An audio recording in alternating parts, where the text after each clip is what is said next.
Hello everyone, this is Subodh Kumar. Welcome to my channel study guide.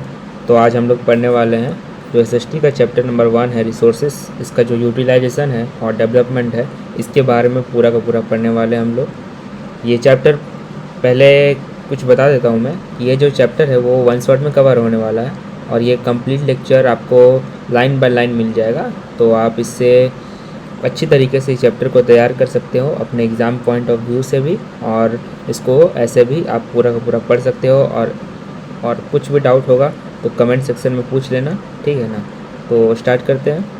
तो this chapter start from the it's mainly deals with resources, right. तो ये resources से deal करता है। तो resources का जो यूटिलाइजेशन है और जो डेवलपमेंट है, उन सब के बारे में हम इस चैप्टर में पढ़ने वाले हैं। तो पहले यहाँ पर बताया गया है कि what do you mean by resource, है ना। तो रिसोर्स के मतलब बारे में आप क्या समझते हो? रिसोर्स मतलब क्या? रिसोर्स मतलब संसाधन, जो भी चीज़ है। All the things, wait a second, all the things which are necessary for our existence by satisfying our needs and wants is known as resource. जो भी चीज़ है जो हमारे एग्जिस्टेंस के लिए ज़रूरी है और वो चीज़ हमारे नीड्स और वांट्स को सेटिस्फाई करता है, उसको हम लोग रिसोर्स बोलते हैं, समझे। तो रिसोर्स उसका बोलते हैं। एंड देन इसका यूटिलाइजेशन भी देखेंगे और डेवलपमेंट भी देखेंगे। तो चलिए लाइन बाय लाइन एक्सप्लेनेशन देखते हैं। Nature has bestowed upon our mother earth with large variety of rocks, soils, mineral, vegetations, animals etcetera. जो नेचर है हम लोग को बहुत चीज़ें दिया है। क्या क्या दिया है? रॉक्स दिया है, सॉइल्स दिया है, मिनरल्स दिया है, वेजिटेशन दिया है, एनिमल्स दिया है, सब कुछ दिया है ना। तो we use this gift of nature to fulfil our day to day needs. तो हम लोग जो है, ये जो नेचर का गिफ्ट है, इससे हम लोग अपना जो डे टू डे नीड्स को है, जो वांट्स को, वो फुलफ़िल करते हैं हम लोग। तो जैसे कि we need air to breathe, water to drink and food to eat. जैसे कि हमको लोग को हवा चाहिए सांस लेने के लिए, पानी चाहिए पीने के लिए, खाना चाहिए खाने के लिए। तो we get all these things from the earth. तो ये जो सारी चीज़ें ये हमें अर्थ से मिलता है, ठीक है ना। Hence all the things on earth which are necessary for our existence on this planet are known as resource। तो जो भी चीज़ हमें मिलता है हमारे अर्थ से और जो हमारे एग्जिस्टेंस के लिए ज़रूरत पड़ता है और जो हमारे नीड्स एंड वांट्स को सेटिस्फाई करता है, उसी को हम लोग रिसोर्स कहते हैं, ठीक है ना। Even human beings are considered as a resource. Even human beings जो है ना, वो भी रिसोर्स कंसिडर किए जाते हैं। क्यों रिसोर्स कंसिडर किए जाते हैं? Because human beings are an asset. वो एक कंट्री के लिए एसेट है। क्यों जानते हो? क्योंकि it is only with the help of human skills that the other resource can be develop. ये इसलिए क्योंकि जो ह्यूमन का जो स्किल्स है, उसी से अलग अलग रिसोर्स को डेवलप किया जाता है। That's why human is also considered as a resource, समझे। और आगे चलते हैं। Human needs and wants are neither uniform in all parts of world nor static over the years. इसमें एक क्वेश्चन भी है सेक्शन ई में, आप लोग को देख लेना। ये लाइन को समझ लेते हैं क्या बोल रहा है इसमें अच्छी तरीके से।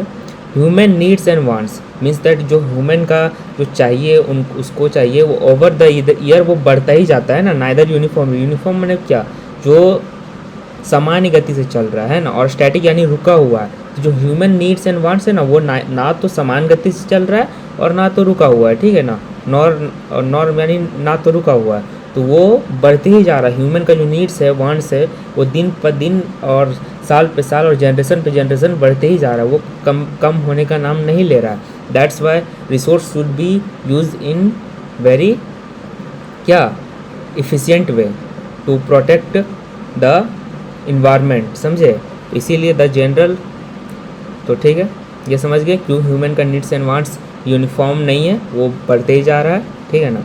Because they generally grows and become complex with the process of change in society. जो चेंज इन सोसाइटी में जो चेंजेस आ रहे हैं, उसके कारण जो है ना, वो नीड्स एंड वांट्स वो ग्रो होते जा रहे हैं और बिकम कॉम्प्लेक्स बनते जा रहे हैं, ठीक है ना। जैसे कि इन एंशियंट टाइम में, जो हमारे एंशियंट टाइम में हुआ करता था, क्या हुआ करता था? Emphasis was mainly given on satisfying the basic needs. जो हमारे पुराने समय में था, सिर्फ हमें बेसिक नीड्स के लिए ज़रूरत था, जैसे कि फूड हो गया, क्लोथिंग हो गया, शेल्टर हो गया, है ना, जो हमें नेचुरल इन्वायरमेंट से ही मिल जाता था, ठीक है। जो हमें नेचुरल इन्वायरमेंट से जो चीज़ है, जैसे कि clothing, food and shelter, whatever that is, all we get from the natural environment. But even today, और अभी भी जो पिलग्रिम्स ऑफ अफ्रीका का जो पाइगिम्स है, सॉरी इट्स पाइगिम नॉट पिलग्रिम्स, सो जो अफ्रीका के जो पाइगिम्स वाले लोग हैं वो अभी भी इल्डिबल प्लांट्स रूट्स खाते हैं, सनफ्लावर के फ्रूट्स खाते हैं, हंट एनिमल मार के खाते हैं, समझ रहे हो ना। और in advance society great emphasis, जो एडवांस सोसाइटी में वो नीड्स एंड वांट्स बढ़ते ही जा रहा है, because utilisation of resource for satisfying the multifarious needs of human being का जो बहुत सारे नीड्स एंड वांट्स है उसको सेटिस्फाई करना पड़ेगा, इसलिए जो एडवांस सोसाइटी में वो नीड्स एंड वांट्स बढ़ते ही जा रहे हैं। तो समझ रहे हैं। अब चलते हैं नेक्स्ट पार्ट। तो utility and value of resource varies from time to time, place to place. जो यूटिलिटी है और value utility means the use of resource, और जो वैल्यू ऑफ रिसोर्स वो time to time place to place vary कर रहा है। जैसे कि earlier human civilisation flourished along the river valleys, जो पहले के ज़माने के ह्यूमन सिविलाइजेशन हुआ करते थे। जैसे सोचो मोहनजोदारो कौन सा नदी के किनारे बसा हुआ था? मोहनजोदारो बसा हुआ था सिंधु नदी, इंडस रिवर के किनारे बसा हुआ था। वो एक सिविलाइजेशन था, वो रिवर वैलीज़ में ही फ्लोरिश करता था पहले। क्यों करता था? क्योंकि वहाँ से रिसोर्स का जो एक्सेस है, जो रिसोर्स वाटर है उसका एक्सेस बहुत आसानी तरीके से किया जा सकता था, समझा। फॉर इरीगेटिंग फील्ड को इरीगेशन करना है, और भी बहुत सारे में जो water as a resource use किया जाता था। तो बट नाउ जो अभी नाउ है, human beings are using water for generating energy, समझ रहे हो। अभी इतना एडवांस हो गया है ह्यूमन बींग्स की, अभी जो वाटर को है वो एक रिसोर्स है, उसको पहले के ज़माने में बस इरिगेशन फील्ड और फॉर ड्रिंकिंग पर्पज़ और for any other purpose like clothing और bathing and any other purpose उसमें यूज़ किया जाता था। पर अभी जो इतना ह्यूमन बींग एडवांस हो चुका है कि वो एनर्जी जनरेट कर रहा है इरिगेशन के लिए, नेविगेशन के लिए, इंडस्ट्री के लिए, समझ रहे हो ना। तो ह्यूमन नीड्स एंड वांट्स बढ़ते ही जा रहा है। तो China and United State America are generating more wind energy than India. जो चाइना और यूनाइटेड स्टेट है ना, जो अमेरिका है, वो लोग जो ज़्यादा विंड एनर्जी जनरेट कर पा रहे हैं as comparison to India, because they are developed country और India is still a developing country, that's why. तो यहाँ पर ये फ़ोटो देख सकते हो, रिवर यूज़ कर रहा है नेविगेशन में, और ये है प्री हिस्टोरिक हंटिंग, ये प्री हिस्टोरिक हंटिंग वगैरह देख सकते हो। अब हम लोग देखते हैं डू यू नो, ठीक है। तो इसमें लिखा हुआ over irrigation is responsible for water loggings and it's make the soil infertile, समझे। तो ये जो ओवर इरीगेशन हम लोग करते हैं ना खेतों में, उसके कारण वाटर लॉगिंग्स हो जाता है, मतलब कि वाटर का पानी जो है जम जाता है, इसमें क्रॉप को ख़राब कर देता है और सॉइल को इनफर्टाइल कर देता है, समझ रहे हो ना। और इससे बहुत नुकसान भी होता है क्रॉप्स के लिए और सॉइल के लिए भी। और rivers are suitable for navigation in the middle and lower course. जो रिवर्स है वो सूटेबल है कहाँ पर नेविगेशन करने के लिए? मिडिल और लोअर कोर्स में, ठीक है। तो अब चलते हैं हम लोग नेक्स्ट पार्ट की ओर, जिसमें हम लोग देखेंगे यूटिलाइजेशन ऑफ रिसोर्सेज के बारे में, समझे। तो हम लोग ने देख लिया कि रिसोर्स क्या होता है और हम इसको कैसे कैसे यूज कर सकते हैं, और हमें प्रॉपर रिसोर्स का यूटिलाइजेशन भी ज़रूरत है। तो इसमें हम लोग देखेंगे कि कैसे हम लोग रिसोर्सेज को प्रॉपर तरीके से यूटिलाइज करते हैं, ठीक है ना। तो चलिए पढ़ते हैं और समझते हैं।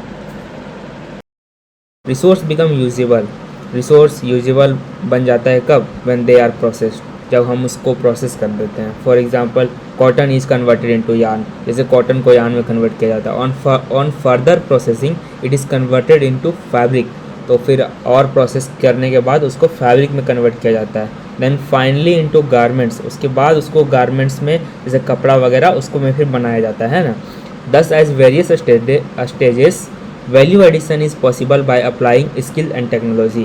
तो हर एक प्रोसेस में जो है ना वैल्यू एडिशन कब हो रहा है? जब उसमें स्किल और टेक्नोलॉजी का अप्लाई हो रहा है और रिसोर्स को और भी बेहतर तरीके से यूज़ किया जा रहा है। पहले तो वो कॉटन ही था, मगर उसको यार्न बनाने के बाद, वो मशीन की मदद से बनाने के बाद, उसको फैब्रिक में कन्वर्ट करने के बाद देन उसको मैं गारमेंट में यूज़ किया जाता है, समझ रहे हो। तो generally utilisation of resources depend upon various factor. तो यूटिलाइजेशन जो रिसोर्स है वो तो लिमिटेड क्वांटिटी में है, तो उसका यूटिलाइजेशन भी करना प्रॉपर तरीके से ज़रूरी चीज़ है, समझे। तो उसका भी यूटिलाइजेशन हो रहा है, और उसके लिए हम लोग को क्या चाहिए? Utilisation of resource various factor में डिपेंड करता है, बहुत सारे फैक्टर में यूटिलाइजेशन ऑफ रिसोर्स डिपेंड करता है। तो किस में डिपेंड करता है? पहला अवेलेबिलिटी ऑफ रिसोर्सेज। तो रिसोर्सेज का अवेलेबिलिटी होना चाहिए, जो रिसोर्स है वो एक्सेसिबल होना चाहिए। अगर रिसोर्स आपके पास नहीं है तो आप उसका यूटिलाइजेशन कैसे करोगे बताओ। अगर आपके पास कोयला समझ लो, अगर वो कोयला रहता ही नहीं तो आप कोयला का एक्सट्रैक्ट करके उसमें आप एज अ रिसोर्स कैसे यूज़ करते हो, उससे कैसे इलेक्ट्रिसिटी प्रोड्यूस करते हो और अदर पर्पज़ कैसे करते हैं, समझ रहे हो ना। और रिसोर्स को यूटिलाइज करने के लिए स्किल ऑफ ह्यूमन बींग का स्किल का भी रिक्वायरमेंट होता है, समझ रहे हो। अगर ह्यूमन बींग का स्किल नहीं रिक्वायर्ड होगा तो रिसोर्स डेवलप कर ही नहीं पाएगा, दैट्स द थिंग। और अवेलेबिलिटी ऑफ कैपिटल भी ज़रूरत है। अगर आपके पास मनी भी नहीं रहेगा तो यार कैसे ही आप रिसोर्स को डेवलप करोगे और कैसे उसको अपने यूटिलाइज़ करोगे प्रॉपर तरीके से। और अवेलेबिलिटी ऑफ वाटर भी बहुत ज़्यादातर रिसोर्स में वाटर का अवेलेबिलिटी भी जो ज़रूरी है। एंड एडवांसमेंट ऑफ टेक्नोलॉजी, देख रहे हो टेक्नोलॉजी का भी एडवांसमेंट का ज़रूरत है। क्यों देख रहे हैं यहाँ पर देख, क्योंकि कॉटन है, कॉटन से गारमेंट्स बनाने के लिए जो रिसोर्स है उसको यूज़ करने के लिए हम लोग पहले उसका टेक्नोलॉजी का भी यूज़ किए, समझ रहे हो ना। ये भी बहुत ज़्यादा ज़रूरी चीज़ है। और availability of transport and communication facilities, अगर ट्रांसपोर्ट कम्युनिकेशन फैसिलिटीज़ नहीं रहेगा तो हम लोग भी ये जो रिसोर्स है इसका यूज या अच्छे तरीके से नहीं कर सकते हैं, समझे। तो इसका भी ज़रूरत है। In the initial stage of economic development availability of resources played a very important role.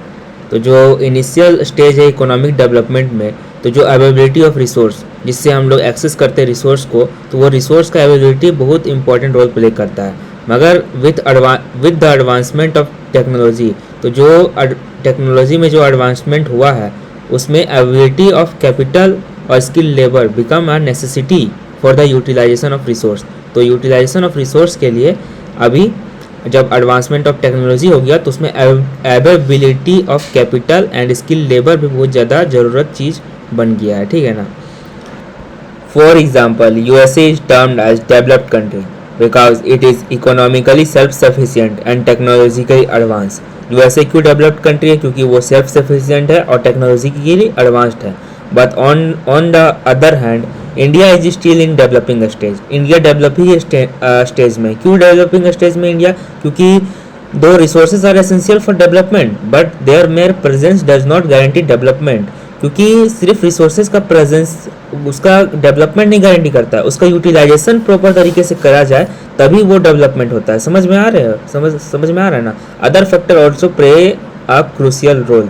यही हमको समझाता है कि हाँ और भी जो फैक्टर है वो क्रूशियल रोल प्ले करते हैं कंट्री के डेवलपमेंट में, जैसे कि हो गया उसका यूटिलाइजेशन प्रॉपर तरीके से। तो यार जो नेक्स्ट पार्ट है क्लासिफिकेशन ऑफ रिसोर्स, ये मैं अगले वीडियो में कवर करूँगा क्योंकि ये वीडियो बहुत लेंथी हो चुका है। तो मिलते हैं नेक्स्ट वीडियो में। और एक लास्ट में कहना चाहूँगा, अगर ये वीडियो तुम्हें पसंद आता है तो बस लाइक कर देना और एक कमेंट छोड़ देना ताकि ये मेरे को मोटिवेशन दे और मैं अगले नेक्स्ट वीडियो को अपलोड करता रहूँ और ये मेरे को कंसिस्टेंसी दे सके। That's why. बस तो चलते हैं, मिलते हैं नेक्स्ट वीडियो पे, तब तक के लिए बाय बाय।